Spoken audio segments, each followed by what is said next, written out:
But tonight, we'll be dissecting some major issues affecting this country. And on one hand is the state of the nation under the Bola Tinubu government, issues of security, a matter of policy decisions of this government, in the way and manner in which this country, the trajectory in which this country is going. We'll also go deep into the economy of Nigeria and the African continent. So stick around with me, everyone, because we're going to really be talking some very deep stuff.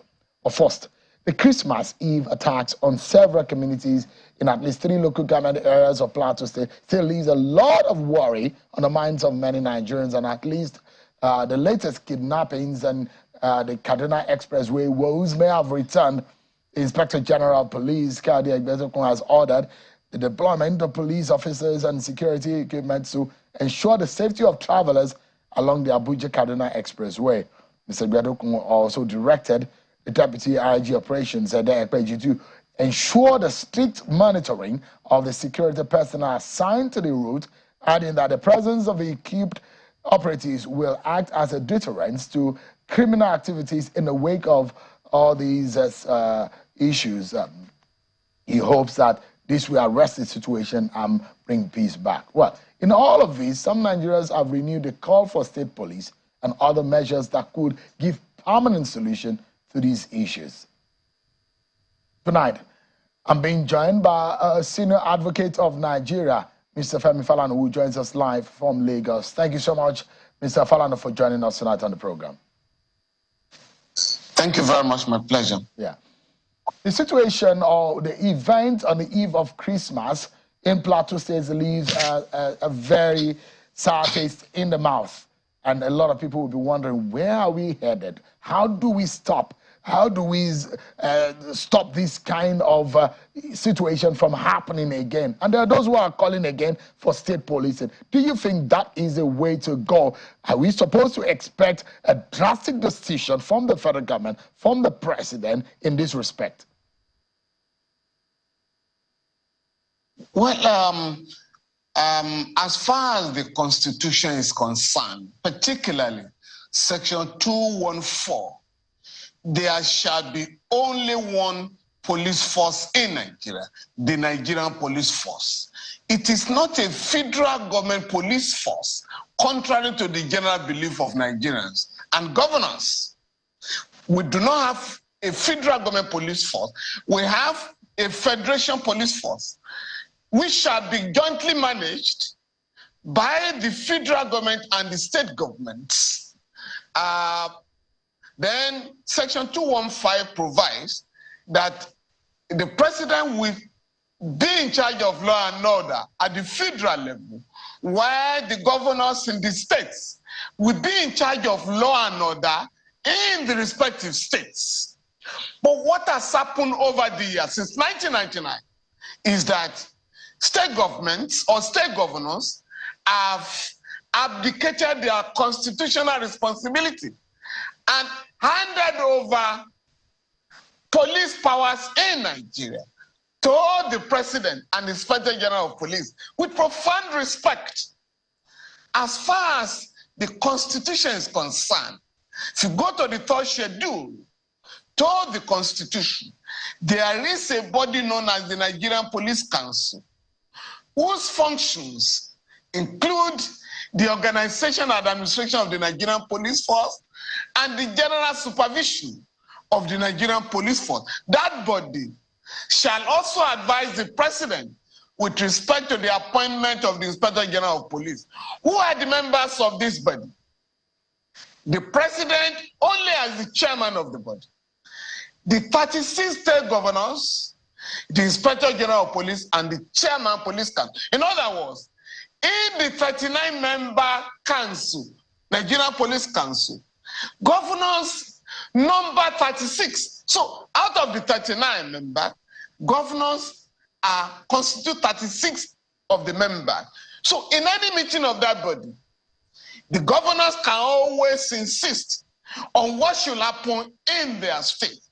But what has happened is that this body does not meet unlike other federal executive bodies in Nigeria, created by Section 153 of the Constitution. We have, as we were going to court, to compel regular meetings of this body so that policing can be taken very seriously, so that the security of Nigerians can be taken seriously. You expect, the Constitution expects the Nigerian Police Council to meet regularly like other federal bodies. Even the Nigerian Police, the Police Establishment Act of 2020 now provide that that body shall meet not less than twice a year. Since that law was made in 2020, the body has met only once to ratify the acting capacity, the acting appointment of the Inspector General of Police. So the point I'm making therefore is that we must go back to the Constitution. Some of the suggestions that have been made since the unfortunate incident in Plateau State are, for me, knee-jerk reactions. They have nothing to do with the Constitution. Even the idea of state police is, for me, diversionary. Why did the Constitution prohibit state police or police forces in Nigeria? It was because of the experience of our people under the colonial regime and in the First Republic, whereby political leaders in the regions subjected their opponents to horrendous violations of their human rights. And that was why it is said, no, we shouldn't go back to that dangerous era. Today, in spite of the challenges shown today, not many Nigerians will expect some of this will allow state police because of the fear that they may be turned into instruments of oppression by governors who have used even the federal police to intimidate, demolish the building or the houses of their opponents, or even engage in extrajudicial killing in the states. Or those who use the police or thugs to rig elections cannot be asked to manage state police. Therefore, we should stop the diversionary suggestion that the answer to the crisis in the country is state police. What is the solution provided by the Constitution? It is to have a police force that is adequately equipped. As a matter of fact, in 2019, we had the Police Equipment Fund Act to make provision for the training, adequate training of police personnel in Nigeria, and provide state-of-the-art security. That is the language of the law. But what has happened? And to fund that body, to fund the police, 0.5% of the money in the Federation account will be deployed, and other funds. So what has happened since 2019? Falana. The money meant to equip the police, the money meant to train the police is diverted. And those are the issues we should address. How do you adequately fund the police so that they will have operational vehicles, they will have adequate training, they will have security guidance to address security challenges? So, Mr. Falana, if I may jump in quickly. So you look at it, and interestingly, you were a member at the Confab 2014, and there were far-reaching recommendations made. And there are those who say those recommendations will help our nation move forward. In fact, the likes of Afenifere are now asking that the Tinubu-led federal government should now start dusting up the Confab report to implement it their own way of restructuring Nigeria. In that document, do you think there are propositions on how to resolve the insecurity situation in the country?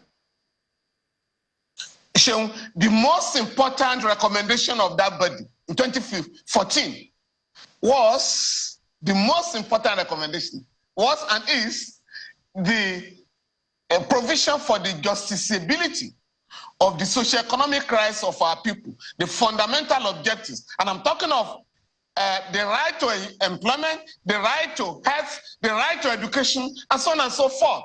Social services. That body provides that every Nigerian should be empowered to go to court if these rights are violated by the government. Because you can't talk of physical security without talking of social security. There are countries now, particularly Scandinavian countries, that are closing down their prisons because young people are no longer going to prison. The state has taken care of their welfare. In the case of Nigeria, it's provided there in Section 14 of the Constitution that the security and welfare of Nigerians shall be the primary purpose of government. The point I'm making, therefore, is that the government of the day must quickly address the challenges of security, the challenges of welfare of our people. And I'm suggesting that as a matter of urgency, the president should requisition, should call a meeting of the Nigerian Police Council so that the question of policy in the entire country can be addressed as provided by the Constitution. So, Mr. Falana, if you go to Section 216 that you referenced, Mr. Falana, quickly, you mentioned that the 0.5% that is supposed to be that's meant for the equipping of the Nigerian police on one hand, which we don't know whether or not that, we don't know when last that has been obeyed. The Section 216, which I like to show a lot of Nigerians, which you reference, the fundamental role of the police, Nigeria Police Council. If this has been in breach and it has not been followed, because if there are laws and it's not being followed, the law is useless, isn't it? I agree with you. What I'm saying is that we have the Nigerian police force that is meant to address the issue of law and order in all parts of Nigeria. In fact, Section 216 of the Constitution provides that the president cannot remove or appoint an Inspector General of Police without consulting the Nigerian Police Council. It is that body that shall be in charge of the Nigerian police force. But what has happened? What has happened is that it is the federal government alone that is managing, organizing, and supervising the Nigerian police force. I am challenging our governors who are throwing up their hands in helplessness to take advantage of the provisions of the Constitution, to insist on the regular meetings of the Nigerian Police Council, so that security challenge in every part of the country can be discussed by that body. The number of police personnel to serve in every state should be decided by that body.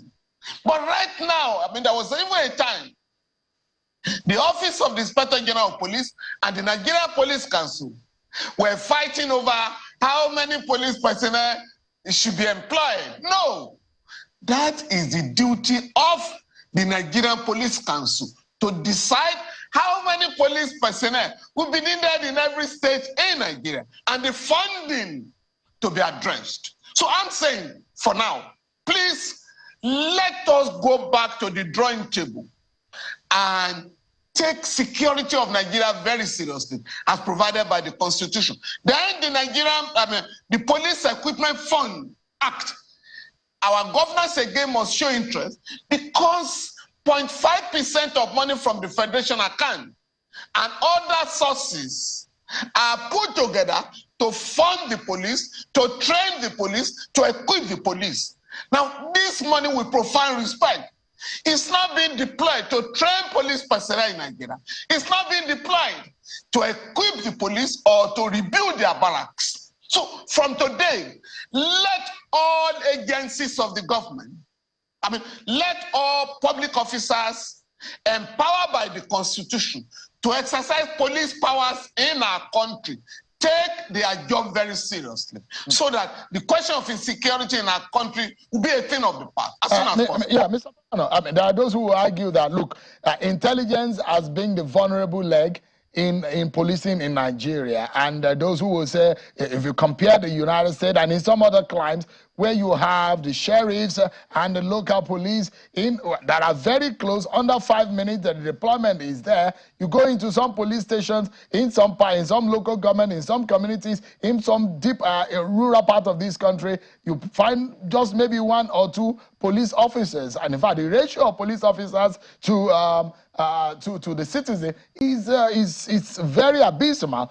But I mean, if we go on and on about this policing issue, one will wonder where we are headed. But I mean, you've laid some fundamental issues. But I would like you to comment on the recent decision of the federal government. And I know, and I've reminded Nigerians, that the Bola Tinubu government did not do it first. That is a slashing of the delegation of the federal government in travels. That the cost, the federal government under Bola Tinubu says 60% in the cost. The Buhari government in 2019, August, also did the same thing. But from your own point of view, is this cosmetic or is it realistic? Well, it is realistic. And if possible, the government can still go further and reduce the number from 60 to 40% or thereabout, having regards to the state of the economy. But there are areas to address. There are areas to address where we are wasting a lot of resources. I once traveled and I was in one of the embassies and I was flabbergasted to learn that Nigeria has been paying rents in an African country, paying rents for our embassy since 1962. So that shouldn't be so. So the government will have to look holistically at the areas of waste. Yes, that's a good initiative on the part of the president. Our governors must also reduce their entourage locally and internationally so that we can let the world know and let Nigerians know that the question of sacrifice will have to start from the top.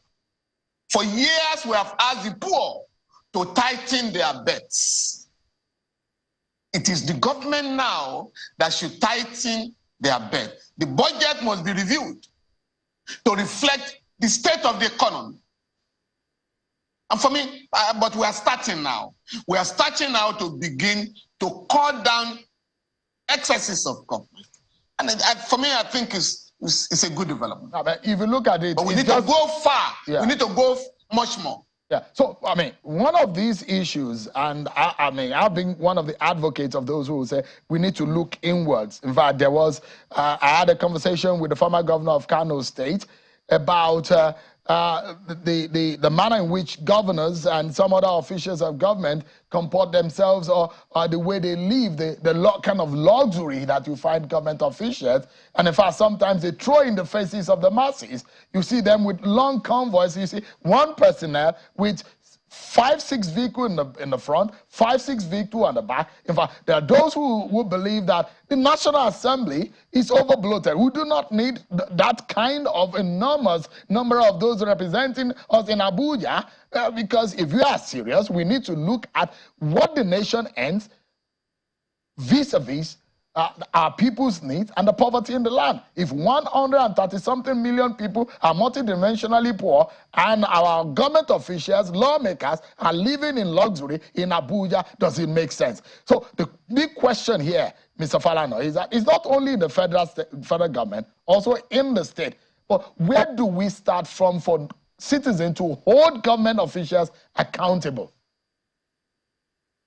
Well, I think, again, we have to start from the top. If you look at the budget this year, 2024, we need to review the budget. Whereas the president sent the budget to the National Assembly, it was jacked up, I mean, to the tune of about 1.2 trillion naira. You can only do that if a country is, swimming in resources. But for a country that is poor, we need to look at the budget. But it's not enough to talk about the budget at the national level. We must also take the budget of each state in the country, each local government in the country, and be able to ensure that we monitor and hold the government accountable. The media must lead the campaign in this regard. And of course, CSOs, she also go out there and mobilize our people so that they begin to ask questions from those who are governing the country, and then Nigerians must demand for their rights under the law, particularly the socio-economic rights of our people. We can no longer take the excuse. In fact, it's almost a shame that we have about 133 million people that are said to be dimensionally poor. That number must go. We have no business with poverty. So I believe we have enough resources in our country, if they are mobilized, human and natural, that can make this country one of the richest, one of the most prosperous in the world. All right. So, there's perhaps one last question, Mr. Falana, that I'd like you to deal with. The activities of President Bola Tinubu in the area of fighting corruption. There is the special investigator that he raised over the CBN, and some of the findings, although, they leaked and came out, maybe not official yet, but they're mind-boggling about what was going on in the CBN. And recently, some of the decisions of the president earlier this year, one would think maybe Bola Tinubu is doing the right thing in terms of gaining the confidence of the Nigerian people. Do you think so? Well, for me, in fighting corruption, there isn't much to expect from the government. In fighting corruption anywhere in the world, it is the duty of the people, led by the media, to expose corruption in this country. Before the EFCC and ICPC and the rest of them were established, corruption was fought in Nigeria, particularly in the 70s under the Yakubu Gowon regime, when it was a case of, if you dabble me, I attack you. All you needed to do then was, if you had the information, you go to a court to file an affidavit alleging corruption on the part of certain officials. And from there, the press will pick it up and feast on it until the officer involved call it quits with the government. We must go back to that era. Everywhere in the world, governments are all about secrecy. They keep records. They don't want people to know what is going on. But I think in the case of Nigeria, we have enough laws now to expose corruption, to fight corruption. It is the duty of Nigerians to bring out the information. It is the duty of the media to expose corruption. And then we expect the government to react. And that is what is going on already under the Bola Tinubu administration. Nigerians are coming out with facts and figures. Nigerians are feeding the government with information, and the government is expected to act. And if the government will not act, the people can be mobilized to compel the government to act, either by going to court or going to the street. Right. This country cannot afford to continue in the old ways. It can no longer be business as usual. And that is the message Nigerians are passing across to the government. Thank you so much, Mr. Falana. I really appreciate your time tonight. I understand that you and some of your colleagues may be planning a mega political party. I don't know how far your involvement in that. If that's true. We're planning a revolutionary party, not a mega party, a revolutionary party that will put the question of ideology, socialism in the front burner. I wish you the very best. We look forward to that. Maybe some of those who will join are listening to you tonight. Do you have a name for it? Is this Falana Revolutionary Party, or what would you call it? No. I'm just going to be a member. Okay. Unlike bourgeois parties, we do not decide the name, before the party is born. All right. Thank you so much, Mr. Falana, Senior Advocate of Nigeria. It's always a pleasure. Thank you very much. My pleasure. Thank you so much. I appreciate it.